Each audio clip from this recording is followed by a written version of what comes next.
Elles sont au total 15 TPE, toutes petites entreprises évoluant à Sangaredi et à Kamsar depuis 2010.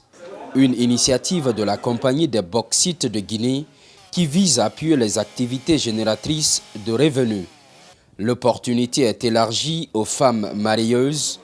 Pour tirer profit de cette assistance de la CBG, elles ont mis en place des groupements d'intérêt économique.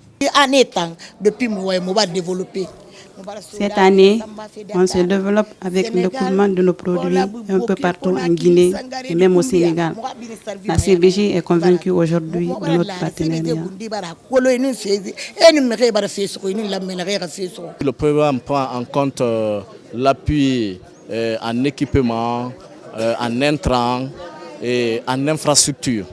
Ensuite, un fonds revolving aussi a été mis en place dans le cadre du même programme pour permettre au GIE de couvrir autres besoins. À 35 km de la cité industrielle de Kamsar, le secteur Kansitaï dans la sous-préfecture de Kolabougni.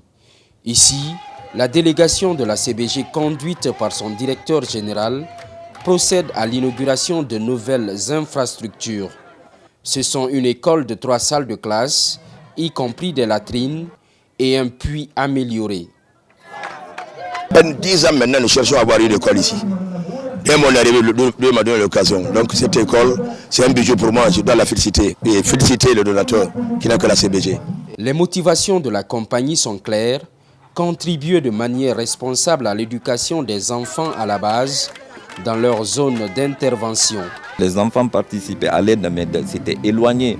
On vous a dit que le district de Songolin est à 7 km. De la Kolabougni, on s'est suivi de la route tout de suite ici. On a fait plus de 4 km. Donc c'est important que nous rapprochions les infrastructures scolaires des populations afin que les enfants soient dans les meilleures conditions pour étudier. À ce jour, 2 500 000 $ sont alloués à l'accompagnement des activités génératrices de revenus et à la réalisation des infrastructures. Un fonds spécial réservé aux communautés impactées par les opérations de la compagnie des bauxites de Guinée.